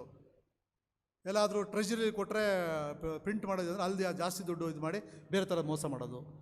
ಅಲ್ಲಿರೋ ಬರೋ ಹಿರಿಯರು ಕಿರಿಯರು ಎಲ್ಲರೂ ಬಂದು ಅಲ್ಲಿರೋಂಥ ಎಲ್ಲರೂ ದೊಡ್ಡವರು ಬಂದುಬಿಟ್ಟು ರಾಜ್ಯದಲ್ಲಿ ಮಂತ್ರಿಗಳೇ ಬಂದು ಈ ಥರ ಮಾಡ್ತಾಯಿದ್ರೆ ನಿಮಗೆ ಕೆಟ್ಟ ಹೆಸರು ಬರುತ್ತೆ, ನಿಮ್ಮ ಕುಟುಂಬ ಕೆಟ್ಟ ಹೆಸರು ಬರುತ್ತೆ, ರಾಜ್ಯಕ್ಕೆ ಕೆಟ್ಟ ಹೆಸರು ಬರುತ್ತೆ, ಜನಗಳು ತುಂಬ ನಿಮ್ಮ ಅಪನಂಬಿಕೆ ವ್ಯಕ್ತಪಡಿಸ್ತಾ ಇದ್ದಾರೆ, ನಿಮ್ಮ ಭಾವಮೈದ್ಯ ಹಿಂಗೆ ಮಾಡ್ತಾನೆ, ಎಲ್ಲ ಹಾಕೋಣ ಅಂತ ಎಲ್ಲ ಸೇರ್ಕೊಂಡು ಎಲ್ಲ ಒಬ್ಬ ಯಾರೋ ಒಂದು ಮಂತ್ರಿ ಹೇಳ್ದ, ಸ್ವಾಮಿ ಇಲ್ಲಿ ಎಲ್ಲ ಹಾಕಿದ್ರು ರಾಜ್ಯದಲ್ಲಿ ನಿಮ್ಮ ಭಾವಮೈದ್ಯನ ತೊಂದರೆ ಕೊಡ್ತಾನೆ, ಒಂದು ಕೆಲಸ ಮಾಡೋಣ, ಸಮುದ್ರದಲ್ಲಿ ಹೋಗಿ ಅಲ್ಲಿ ಅಲೆಗಳನ್ನ ಎಣ್ಸ್ಕೊಂಡು ಕೂತ್ಕೊಳ್ಳಿ ಅಂತ. ಸಮುದ್ರದಲ್ಲಿ ಹೋಗಿ ಅಲೆಗಳನ್ನ ಎಣ್ಸ್ಕೊಂಡು ಕೂತ್ಕೊಳ್ಳಿ ಅಂತ. ಎಲ್ಲರಿಗೂ ಇಷ್ಟ, ಅಲ್ಲಿ ಕೂತ್ಕೊಂಡು ಇನ್ನೇನು ಒಂದು ಮೋಸ ಮಾಡ್ತಾನೆ, ಅಲೆಗಳನ್ನ ಎಣ್ಸ್ಕೊಂಡು ಯಾರೋ ಮೋಸ ಮಾಡ್ತಾರ, ದುಡ್ಡು ಬರ್ತಾಲಿ ಹಾಕ್ಬಿಟ್ರಿ ಹೋಗ್ಲಿ, ಅವ್ನು ಏನೋ ಮಾಡ್ಕೊಂಡು ಹೋಗ್ಲಿ, ಯಾಕೆ ನಮಗೆ ಒಂದು ನೆಮ್ಮದಿ ಇರುತ್ತೆ, ನಮ್ಮ ಕಾಟ ತಪ್ಪ ಅವನಿಂದ ಅಂತ ಎಲ್ಲರೂ ಒಪ್ಪಿಕೊಂಡು ಅವನ್ನ ಹೋಗಿ ಸಮುದ್ರದಲ್ಲಿ ತೀರದಲ್ಲಿ ಕೂತ್ಕೋಗಂತ ಅಲ್ಲಿ ಬಿಟ್ಬಿಟ್ರು. ತುಂಬ ದಿನ ಆದರೂ ಏನೋ ವಿಷಯ ಗೊತ್ತಾಗಲಿಲ್ಲ. ಎಲ್ಲರಿಗೂ ಇವ್ರಿಗೆಲ್ಲ ಅನುಮಾನ ಬಂತು, ಇವನೇನು ಯಾರು ವಿಷಯಗಳು ಬರ್ತಾಯಿಲ್ಲ, ಇವನೇನು ಮಾಡ್ತಾ ಇದ್ದಾನೆ ಅಂತೆಲ್ಲ ಹೋಗೋಣ ಅಂತೆಲ್ಲ ನೋಡೋಕೆ ಹೋದಾಗ ಅಲ್ಲಿ ಒಂದು ಕಡೆ ಕೂತ್ಕೊಂಡವನು ಆ ಬೆಸ್ತರು ಇದ್ದಾರೆ ಅವ್ರ ಹತ್ರ ಎಲ್ಲ ದುಡ್ಡು ವಸೂಲು ಮಾಡ್ತಾಯಿದ್ದ. ಇವ್ರಿಗೆಲ್ಲ ಆಶ್ಚರ್ಯ ಆಯಿತು, ಇಲ್ಲೂ ದುಡ್ಡು ಮಾಡ್ತಾನಲ್ಲ, ಏನು ಮಾಡ್ಬೋದು? ಅವ್ನು ಹೋಗಿ ಬೆಸ್ತಿನ ಒಬ್ಬರು ಕರೆದು ಕೇಳ್ತಾನೆ, ಏನಪ್ಪ ಯಾಕಪ್ಪ ಇವನು ದುಡ್ಡು ಹಿಂಗೆ ವಸೂಲು ಮಾಡ್ತೀನಿ? ಇಲ್ಲ ಸ್ವಾಮಿ, ರಾಜರು ಹೇಳಿದ್ರಂತೆ ಅಲೆಗಳು ನಾವು ದೋಣಿ ತೊಗೊಂಡು ಹೋಗ್ತೀವಲ್ಲ, ಹೆಚ್ಚು ಕಡಿಮೆ ಆದರೆ ಅಲೆಗಳು ಜಾಸ್ತಿ ಏನಾದರೂ ಅಲೆಗಳು ಆಗಿ ತೊಂದರೆ ಆದ ಅದರಿಂದ ಎಣ್ಸ್ಕೊಂಡು ಹೆಚ್ಚು ಕಡಿಮೆ ಆದರೆ ನಾವು ಇವ್ರಿಗೆ ದುಡ್ಡು ಕೊಡ್ಬೇಕಂತ ಇವರಿಗೆ. ಅಂದರೆ ನೀವು ಎಲ್ಲೇ ಬಿಡ್ರಿ, ಏನೇ ಮಾಡಿರಿ, ಎಷ್ಟೇ ಮಾಡಿರಿ, ಬದಲಾವಣೆ ಆಗಬಾರ್ದು ಅಂದರೆ ಏನು ಮಾಡೋದು? ಬದಲಾವಣೆ ಆಗೋದು. ಅದೇ ರೀತಿ ಈ ಮನುಷ್ಯನೂ ಅಷ್ಟೇ, ಅವ್ನು ಬದಲಾವಣೆ ಆಗಲಿಲ್ಲ. ಅದೇ ರೀತಿ ನಾವು ಎಷ್ಟೋ ಸರಿ ವಾಕ್ಯಗಳು ಕೇಳ್ತೀವಿ, ಆಗಲ್ಕಾಯಿ ಥರ, ಆಗಲ್ಕಾಯಿ ಎಷ್ಟೇ ಮಾಡಿರಿ, ನೀವು ಯಾವ ಥರ ಆದರೂ ಪ್ರಿಪೇರ್ ಮಾಡಿರಿ, ಮನೆ ತೊಗೊಂಡೋಗಿ ಬೆಲ್ಲ ಹಾಕಿ ಪ್ರಿಪೇರ್ ಮಾಡಿರಿ, ಬಿಸಿನೀರು ಕಾಯಿಸ್ರಿ, ರಾತ್ರಿಯಲ್ಲಿ ನೆನೆಸಾಕಿಟ್ರಿ, ಬೆಳಗ್ಗೆದ್ದು ತಿನ್ಬೇಕು, ಕೊನೆ ನೀವು ವಿಷಯ ನಿಮಗೆ ಗೊತ್ತಾಗಿದೆ, ಕೈ ಬಂದೇ ಬರುತ್ತೆ. ಯೇಸುಸ್ವಾಮಿ ಹೇಳುವಂಥ ವಾಕ್ಯಗಳು ಅದೇ ಥರ ನಾವು ಕೇಳಬೇಕು, ಅದೇ ಥರ ನಾವು ಬದಲಾವಣೆ ಆಗಲ್ಲ. ಎಷ್ಟೇ ವಾಕ್ಯ ಕೇಳಿಸ್ಕೊಳ್ತೀವಿ, ಅದು ಈ ಕಿವಿ ಕೇಳ್ತಿ ಕಡೆ ಬಿಡ್ತೀವಿ ಅಂತ ಹೇಳ್ತೀವಿ. ಈ 40 ದಿನಗಳ ಕಾಲ ಅನೇಕರು ಬದಲಾವಣೆ ಪ್ರಯತ್ನ ಮಾಡ್ತಾರೆ, ಆದರೆ 41ನೇ ದಿನ ಮತ್ತೆ ಪುನಃ ವಾಪಸ್ ಅದಕ್ಕೆ ಹೋಗ್ತಾರೆ. ಯೇಸುಸ್ವಾಮಿ ನಿರೀಕ್ಷೆ ಮಾಡುವಂಥ ಬದಲಾವಣೆ ಬಾಗಿಲು ತಟ್ತಿರ್ಬೇಕಾದ್ರೆ ನಾವು ಬಾಗಿಲು ತೆರಿಬೇಕು. ನಮ್ಮ ಬದಲಾವಣೆ ನಾವು ಯಾವ ರೀತಿ ತೋರಿಸ್ಬೇಕಂತ ನಾವು ತೋರಿಸ್ಬೇಕಾಗತ್ತೆ. ಇನ್ನು ಸ್ವಲ್ಪ ನಾವು ನೋಡಿದಾಗ ನನಗೆ ಒಂದು ಇದು ಬಂತು, ನಮ್ಮ ಸ್ವಭಾವವನ್ನು ತೆಗೆದಾಕಬೇಕಾದ್ರೆ ಒಂದು ವಾಕ್ಯ ನೆನಪು ಬರ್ತಾನೆ. ದಾವೀದನ ಕೀರ್ತಿ 51:10ನೇ ವಚನದಲ್ಲಿ, ದೇವರೇ ನನ್ನಲ್ಲಿ ಶುದ್ಧ ಹೃದಯವನ್ನು ನಿರ್ಮಿಸು, ನನಗೆ ಸ್ಥಿರಚಿತ್ತವನ್ನು ಅನುಗ್ರಹಿಸಿ ನಾನು ನೂತನಪಡಿಸು. ದೇವರೇ ನನ್ನ ಶುದ್ಧ ಹೃದಯವನ್ನು ನಿರ್ಮಿಸು, ನನಗೆ ಸ್ಥಿರಚಿತ್ತವನ್ನು ಅನುಗ್ರಹಿಸಿ ನಾನು ನೂತನಪಡಿಸು. ಈ ವಾಕ್ಯ ನೆನೆಸ್ಕೊಂಡು ನಾವು ದಿನ ಪ್ರಾರ್ಥನೆ ಮಾಡೋಕೆ ಹೇಳಬೇಕು. ನನಗೆ ಶುದ್ಧ ಹೃದಯನ ಕೊಡು, ನೀನು ಹೆಂಗೆ ಕೊಡ್ತೇ ಗೊತ್ತಿಲ್ಲ, ನನ್ನ ಸಮಸ್ಯೆಗಳನ್ನು ನಾನು ಸಂಪೂರ್ಣವಾಗಿ ನಿಮ್ಮ ಪಾದದಲ್ಲಿ ಬಿಡ್ತೀನಿ ಮಲಗಬೇಕಾರೆ. ಕೆಲಸರು ಹೇಳ್ತಾರೆ, the pillow is the everything for you when you sleep ಅಂತ. No, when you keep all your problems, the surrender all your problems at the feet of the Lord Jesus Christ, you just sleep peacefully, you see next day things will change. ನೀವು test ಮಾಡಿ ನೋಡ್ರಿ, ಅವತ್ತೆಲ್ಲ ಚಿಂತೆ ಮಾಡಿರ್ತೀರಿ ನೀವು, ತುಂಬ ತಲೆ ಕೆಡ್ಸ್ಕೊಂಡಿರ್ತಾರೆ. ಏನು ಹಿಂಗಾಯ್ತು, ಏನಾಯ್ತು, ನಾಳೆ ಏನಾಗ್ಬೋದು, ನಾಡ್ದು ಏನಾಗ್ಬೋದು, ಕೋರ್ಟ್ ಕೇಸ್ ಇರ್ಬೋದು, ಯಾವುದೋ ವೃತ್ತಿ ಜೀವಿತದಲ್ಲಿ ಇರ್ಬೋದು, ಕುಟುಂಬ ಜೀವಿತದಲ್ಲಿ ಇರ್ಬೋದು, ಮಕ್ಕಳ ವಿಷಯದಲ್ಲಿ ಇರ್ಬೋದು, ವೃತ್ತಿ ಬೇರೆ ಯಾವುದೋ ವಿಷಯದಲ್ಲಿ ಇರ್ಬೋದು. ಏನಿಲ್ಲದೆ ದೇವ್ರನ್ನ ಪ್ರಾರ್ಥನೆ ಮಾಡಿ, ಅಪ್ಪ ನಿನ್ನ ಪಾದಲ್ಲೇ ಬಿಟ್ಬಿಟ್ಟು ಮಲಗಿದ್ದೀನಿ, ಬೆಳಗ್ಗೆ ಕೊಡೋದು ಬಿಡೋದು ನಿನ್ನಿಷ್ಟ, ನಿನ್ನ ಚಿತ್ತ ಅಂತ ನಡೀಲಿ ಅಂತ ಸುಮ್ಮನೆ ಹೇಳ್ಬಿಟ್ಟು ಮಲ್ಕೊಂಡು ನೋಡ್ರಿ, things will start changing next day. That is a miracle, that's a god. When God listens to us so deeply, so sincerely, and is it not our responsibility to give a response of change, a transformation, ಬದಲಾವಣೆ? 40 ದಿವಸ ಮಾತ್ರ ಬದಲಾವಣೆ ಅಲ್ಲ, ಜೀವನ ಪೂರ್ತಿ 360 ದಿವಸ ಬದಲಾವಣೆ. ನಮ್ಮ ಜೊತೆಗಿರೋರ ಜೊತೆಗೆ ನಾವು ವ್ಯವಹರಿಸುವಾಗ, ಮಾತನಾಡಬೇಕಾದ್ರೆ ನಮ್ಮ ಸ್ವಭಾವ, ಅವರ ಬಗ್ಗೆ ನಮಗೆ ಚಿಂತನೆ, ಇದೆಲ್ಲವೂ ಬದಲಾವಣೆಗೆ ಸಂಬಂಧಪಟ್ಟ ವಿಷಯ. ಇದು ಬಿಟ್ಟು ದೇವರೇನು ಹೇಳಲ್ಲ, ನೀನು ನಂಗೊಂದು ಚರ್ಚ್ ಕಟ್ಟು ದೊಡ್ಡದಾಗಿ, ನಿಂಗೆ ಎವ್ರಿ ಮಂತ್ ನನಗೆ ಇಷ್ಟೊಂದು 20,000 ಕಾಣಿಕೆ ಕೊಟ್ಬಿಡು. ದೇವರೇನು ನಿಮಗೇನು ಅಂಥದ್ದು ಏನು ತೊಂದರೆ ಕೊಡ್ತಿಲ್ಲ. ನಿಮ್ಮಲ್ಲಿರುವ ಸ್ವಭಾವನ ದೇವ್ರು ಕೇಳ್ತಿರೋದು. ಎಲ್ಲ ಬರ್ತಿರೋದು ಏನಂದರೆ ನೂತನ ಹೊಸತನ, ನ್ಯೂನತೆ ತೆಗೆದಾಕಿ ಹೊಸತನ ಬರೋದು, ಹೊಸ ಹೃದಯ, ನವೀನತೆ, ಎಲ್ಲ ದೇವ್ರ ಕಡೆ renewal, revival, rejuvenate. So this all things relate to your character. ನಿಮ್ಮ ಸ್ವಭಾವ, character is nothing but the what is it, habits, culmination of all habits. ನಮ್ಮಲ್ಲಿರುವಂಥ ಎಲ್ಲ ಹ್ಯಾಬಿಟ್ಸ್ ಅಂತೀವಲ್ಲ ನಾವು, ಅಭ್ಯಾಸಗಳು, ಅದೆಲ್ಲ ಸೇರಿನೇ ನಮ್ಮನ್ನು ಕ್ಯಾರೆಕ್ಟರ್ ಡೆವಲಪ್ಮೆಂಟ್ ಆಗೋದು. ನಮ್ಮೆಲ್ಲ ಕ್ರೈಸ್ತಿಯ ಸ್ವಭಾವ ಭಾಳ ಮುಖ್ಯವಾದದ್ದು. The Christian character is very very important, very different from the non Christian character. ಸತ್ಯವಾದಲ್ಲಿ ನೀವು ಎಲ್ಲೇ ಓದಾಗ ಕರೆಕ್ಟಾಗಿ ನೀವು ಓದ್ಬಿಟ್ರೆ, ಯಾವ ಒಂದು ಕೌನ್ಸಿಲರ್ ಬುಕ್ ಬೇಡ, ಯಾವುದೋ ಒಂದು ಸೈಕಾಲಜಿ ಬುಕ್ ಬೇಡ, ಯಾವ ಎಕನಾಮಿಕ್ಸ್ ಬುಕ್ ಬೇಡ, ಯಾವುದು ಫಿಸಿಕ್ಸ್ ಬೇಡ, everything is available. Only thing is you have to keep reading. ಒಂದನೇ ಸರಿ ಹೋದಾಗ ಏನು ಅರ್ಥ ಆಗಲ್ಲ, ಎರಡನೇ ಸರಿ ಹೋದಾಗ ಅರ್ಥ ಆಗಲ್ಲ, ಮೂರನೇ ಸರಿ ಹೊಸ ಇನ್ಸೈಟ್ ಸಿಗೋಕ್ಕೆ ಪ್ರಾರಂಭ ಆಗುತ್ತೆ. Will get a new thoughts because of your approach to the Bible ಅಂತ. ನೀವು ಸಿನ್ಸಿಯಾರಿಟಿ ಎಷ್ಟಿದೆಯೋ ಅದ್ರ ಮೇಲೆ ನಿಮಗೆ ಇನ್ಸೈಟ್ ಸಿಗ್ತದೆ. ಆ ಇನ್ಸೈಟಿಂದ ಅದು many problems will get solve. ನಿಮಗೆ ಆಶ್ಚರ್ಯ ಆಗುತ್ತೆ, ಇಷ್ಟು ಈಸಿ ಆಗ್ಬಿಡ್ತಲ್ಲ, ಏನೋ ಅಂದ್ಕೊಂಡಿದ್ವಿ, ಹಿಂಗೆ ಆಗ್ಬಿಡ್ತಲ್ಲ. ಅದು ದೇವ್ರ ಕಾರ್ಯ, ಅದು ದೇವ್ರು ಹಂಗೆ ಮಾಡೋದು. ದೇವ್ರು ಮಾಡ್ಬೇಕಾದ್ರೆ ಪ್ರಾಬ್ಲಮ್ ಸಾಲ್ವ್ ಮಾಡ್ಬೇಕಾದ್ರೆ ಗೊತ್ತಿಲ್ಲ ಸಾಲ್ವ್ ಮಾಡಿಬಿಟ್ಬಿಡ್ತಾನೆ. ಹೆಂಗಾಯ್ತು ನಿಮಗೆ ಆಶ್ಚರ್ಯ ಆಗ್ತದೆ, ಹಂಗೆ ದೇವ್ರು ಇಡ್ತಾನೆ. ಪ್ರಾಬ್ಲಮ್ ಅದು ಯೋಚನೆ ಮಾಡ್ತಿರ್ಬೇಕು, ಸಿಕ್ಕಾಬಿಟ್ಟು ದೊಡ್ಡ ಪ್ರಾಬ್ಲಮ್ ಇರುತ್ತೆ. ಪ್ರಾಬ್ಲಮ್ ದೇವ್ರು ಸಾಲ್ವ್ ಮಾಡ್ಬೇಕಾದ್ರೆ ಮನುಷ್ಯನ ಮೂಲಕವಾಗಿ ಏನೋ ಹೆಂಗೋ ಮಾಡಿ ಏನೋ ಮಾಡ್ತಾನಲ್ಲ, ಅದು ನಿಮಗೆ ಇಷ್ಟೇ ಅನಿಸುತ್ತೆ. ಆದರೆ ದೇವರು ಅದು ಪ್ರಾಬ್ಲಮ್ ಎಷ್ಟು ಸಾಲ್ವ್ ಮಾಡಿರ್ತಾರೆ ನಿಮ್ಗೆ ಗೊತ್ತಿರಲ್ಲ. If you think that and praise the Lord, when again you fall into the problem, God will like you very much. ಕಷ್ಟ ಬಂದಾಗ ಪ್ರಾರ್ಥನೆ ಜಾಸ್ತಿ ಮಾಡಬೇಕು. ಹೌದು, ಪ್ರಾರ್ಥನೆ ಮಾಡೋದು ಮಾತ್ರ ಅಲ್ಲ, ಜೊತೆಗೆ ಸ್ತುತಿ ಸ್ತೋತ್ರ ಮಾಡಬೇಕು. ಹಳೇದೆಲ್ಲ ಮಾಡಿದ್ದೇನೆ ದೇವ್ರು, ಅದನ್ನ ಯಾಕೆ ಮರ್ತು ಬಿಡ್ತೀರಾ? ಅದು ನಾವು ಜ್ಞಾಪಕ ಮಾಡಿಕೊಡ್ರಿ. ಆ ನಂಬಿಕೆ ಹೆಚ್ಚಾದಾಗಲೇ ನಿಮಗೆ ಮತ್ತೆ ಹೊಸತನ ಬರುತ್ತೆ. ಆ ಹೊಸತನ ಬಂದಾಗ ದೇವ್ರು ನಿಮ್ಮನ್ನು ಕ್ಷಮಿಸ್ತಾನೆ. ಕ್ಷಮಿಸಿದಾಗ ನೀವು ನಿಮ್ಮಲ್ಲಿ ಬದಲಾವಣೆ ಪ್ರಾರಂಭ ಆಗುತ್ತೆ. ಆ ಬದಲಾವಣೆ ಪ್ರಾರಂಭ ಆದಾಗಲೇ ನಿಮಗೆ ಎಲ್ಲ ಕಡೆಯೂ ಸಂತೋಷ ಸಿಗುತ್ತೆ. That is the transformation. ಮತ್ತೊಂದು ಸರಿ ವಾಕ್ಯ ಓದ್ತೀನಿ, ಜ್ಞಾಪಕ. ದೇವರೇ, ನನ್ನಲ್ಲಿ ಶುದ್ಧ ಹೃದಯವನ್ನು ನಿರ್ಮಿಸು, ನನಗೆ ಸ್ಥಿರಚಿತ್ತವನ್ನು ಅನುಗ್ರಹಿಸಿ, ನನ್ನ ನೂತನಪಡಿಸು. ದೇವರು ಈ ವಾಕ್ಯವನ್ನು ಆಶೀರ್ವದಿಸಲಿ. ಪ್ರಾರ್ಥನೆ ಮಾಡೋಣ. ಸ್ವಾಮಿ, ಇನ್ನು ಕೊಟ್ಟಂಥ ಈ ವಾಕ್ಯಗಳಿಗೆ ಸ್ತೋತ್ರ ಸ್ವಾಮಿ. ಅನೇಕ ಸಾರಿ ನಾವು ನಮ್ಮ ಹೃದಯವನ್ನು ಕಠಿಣ ಮಾಡಿಕೊಂಡು ಬದಲಾವಣೆ ಆಗದೆ ಇರುವುದಕ್ಕೆ ಅನೇಕ ಕಾರಣಗಳಿರ್ಬೋದು ಸ್ವಾಮಿ. ಅದು ಏನೇ ಇದ್ದರೂ ಸ್ವಾಮಿ, ಆ ಕಾರಣಗಳಿಂದ ಹೊರಬಂದು ನಿನ್ನ ಬಳಿಗೆ ಬಂದು ನಿನ್ನ ಪಾದದಡಿಗೆ ಸ್ವಾಮಿ ನಮ್ಮ ನ್ಯೂನತೆಗಳನ್ನು ಪಾದದಲ್ಲಿ ಇಟ್ಟು, ಸಮಸ್ಯೆಗಳನ್ನು ಪಾದದಲ್ಲಿ ಇಟ್ಟು ಸ್ವಾಮಿ ಪ್ರಾರ್ಥನೆ ಮಾಡಿ ನೆಮ್ಮದಿಯಾಗಿ ಆ ರಾತ್ರಿಯು ಕಳೆಯುವಂತೆ ಮುಂಜಾನೆ ನಾವು ಎದ್ದು ಸ್ವಾಮಿ, ಎದ್ದಾಗ ಆ ಒಂದು ರಾತ್ರಿ ಕೊಟ್ಟಂತಕ್ಕಾಗಿ ಸ್ತೋತ್ರ ಮಾಡಿ ಸ್ವಾಮಿ. ಒಂದು ಆಯುಷ್ ಕಾಲದಲ್ಲಿ ನಮಗೆ ಒಂದು ರಾತ್ರಿ ಕಳೆದು ಮತ್ತೊಂದು ದಿನ ಕೊಟ್ಟಿದ್ದು ಆಯುಷ್ ನಾವು ಸ್ತೋತ್ರ ಮಾಡಿ ಅದರ ಮೂಲಕವಾಗಿ ಹೊಸತನ, ನಮ್ಮಲ್ಲಿರುವಂಥ ನವೀನತೆ, ಹೊಸ ಹೃದಯನ ಕೊಟ್ಟು ಕಾಪಾಡಿಸೋಣ. ಇಲ್ಲಿ ಬಂದಿರೋರು ಅನೇಕ ತೊಂದರೆಗಳು, ನ್ಯೂನತೆಗಳು, ಕಷ್ಟ, ಕಾರ್ಪಣ್ಯ, ಚಿಂತೆ, ದುಗುಡ, ಅನೇಕ ರೀತಿಯಲ್ಲಿ ಕಷ್ಟಪಡ್ತೀವಿ. ಬಲವನ್ನಾಗಿದೆ ಸ್ವಾಮಿ. ಮಾನಸಿಕವಾಗಿ, ದೈಹಿಕವಾಗಿ, ಆತ್ಮಿಕವಾಗಿ, ಆರ್ಥಿಕವಾಗಿ, ಕೌಟುಂಬಿಕವಾಗಿ ಪ್ರತಿಯೊಬ್ಬರ ಯಶಸ್ಸು ಆಶೀರ್ವದಿಸು ಸ್ವಾಮಿ. ಈ ದಿನ ಅವರು ಪುನಃ ವಾಪಸ್ ಮನೆಗೆ ಹೋದಾಗ ಸ್ವಾಮಿ, ಅವ್ರು ಬೇಕಾದ ಜ್ಞಾನ, ವಿವೇಕ, ತಾಳ್ಮೆ, ಸಮಾಶಾಂತಿ ಕೊಟ್ಟು ಹೊಸ ಒಂದು ಜೀವಿತ ಪ್ರಾರಂಭ ಮಾಡೋದು ಆಶೀರ್ವಾದ ಪಾಲಿಸು. ನಾನಾ ಕಾರಣಗಳು ಬಾರದಿನ ಪ್ರತಿಯೊಬ್ಬರ ಯಶಸ್ಸು ಆಶೀರ್ವದಿಸು. ಈ ಒಂದು ಸಂಪೂರ್ಣವಾದ ಈ ಒಂದು ಆಲಯದ ಪ್ರತಿಯೊಬ್ಬ ಸದಸ್ಯರು ಸ್ವಾಮಿ, ಮತ್ತು ಸಭಾಪಾಲನ ಸಮಿತಿಯವರು ಮತ್ತು ಐನವರು ಮತ್ತು ಕುಟುಂಬವರು ಪ್ರತಿಯೊಬ್ಬರನ್ನು ಯಶಸ್ಸು ಆಶೀರ್ವದಿಸಿ ಕಾಪಾಡಬೇಕೆಂದು ನಿನ್ನ ಮಗನ ನಮ್ಮ ರಕ್ಷಕನ ಯೇಸು ಕ್ರಿಸ್ತ ಮುದ್ದು ನಾಮದಲ್ಲಿ ಅತೇವೆಂದು ಬೇಡಿಕೊಳ್ತೇವೆ ತಂದೆಯೇ. ನಾವೆಲ್ಲರೂ ಎದ್ದು ನಿಂತು ನಾವು ನಂಬಿರುವಂಥ ವಿಶ್ವಾಸವನ್ನು ಅರಿಕೆ ಮಾಡೋಣ. ಪರಲೋಕ ಭೂಲೋಕಗಳನ್ನು ಸೃಷ್ಟಿಸಿದ ಸರ್ವಶಕ್ತ ತಂದೆಯಾದ ದೇವರನ್ನು ನಂಬುತ್ತೇನೆ. ಏ ಕುಮಾರನಾಗಿರೋ ನಮ್ಮ ಪ್ರಭು ಆದ ಯೇಸು ಕ್ರಿಸ್ತನ ನಂಬುತ್ತೇನೆ. ಪರಿಶುದ್ಧಾತ್ಮದಿಂದ ಕನ್ಯಾಮಳಗಳು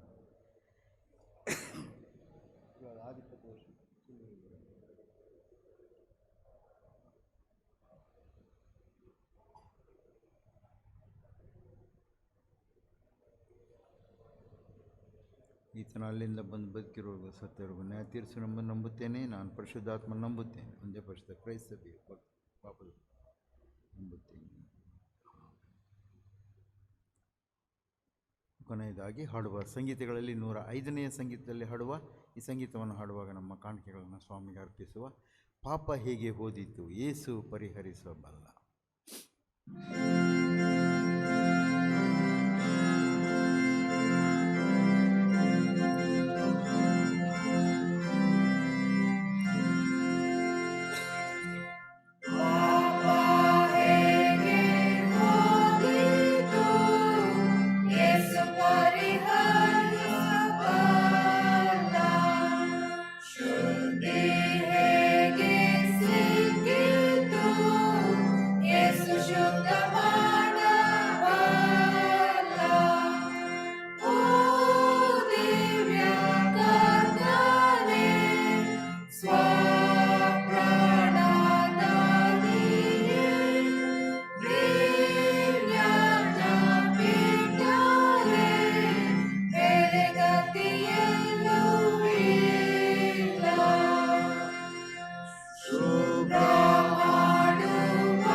ಪ್ರಾರ್ಥನೆ ಮಾಡುವ. ಲೋಕರಕ್ಷಕನಲ್ಲಿ ನಮ್ಮ ಪರಮ ತಂದೆಯ ದೇವರೇ, ಈ ಸಂಜೆ ವೇಳೆಗಾಗಿ ನಿನಗೆ ಸ್ತೋತ್ರವನ್ನು ಸಲ್ಲಿಸುತ್ತೇವೆ. ಸ್ವಾಮಿ, ನೀನು ಮಾಡುವಂಥ ಎಲ್ಲ ಉಪಕಾರನ ಸ್ಮರಿಸುತ್ತೇವೆ. ಹೌದು ಸ್ವಾಮಿ, ಕಾನಾ ಊರಿನ ವಿವಾಹವನ್ನು ನೀನು ಆಶೀರ್ವದಿಸಿ, ಸಾಮಾನ್ಯ ನೀರನ್ನು ಸ್ವಾಮಿ ನೀನು ಪವಿತ್ರವಾದಂಥ ರಸವನ್ನಾಗಿ ನೀನು ಪರಿವರ್ತಿಸೋದಕ್ಕಾಗಿ ನಿನಗೆ ಸ್ತೋತ್ರವನ್ನು ಸಲ್ಲಿಸುತ್ತೇವೆ.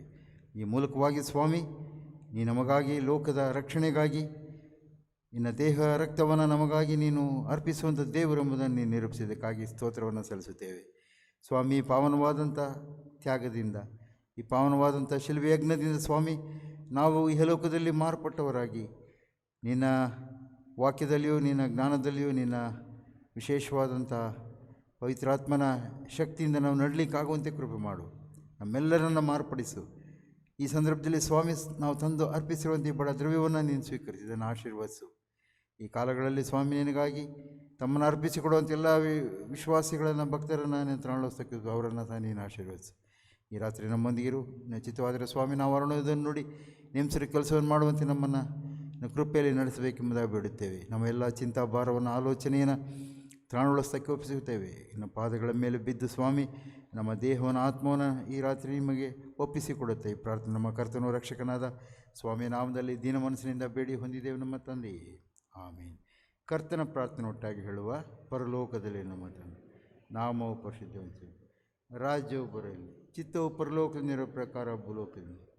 ನಮ್ಮ ಮನದಿನದ ಆಹಾರವನ್ನು ದಯಪಾಲಿಸಿ, ತಪ್ಪು ಮಾಡಿದವರು ನಾವು ಕ್ಷಮಿಸುವಂತೆ ನಮ್ಮ ತಪ್ಪನ್ನು ಶೋಧನೊಳಗೆ ಸೇರಿದ ಕೇಳಿ ನಮ್ಮನ್ನು ತಪ್ಪಿಸಿ.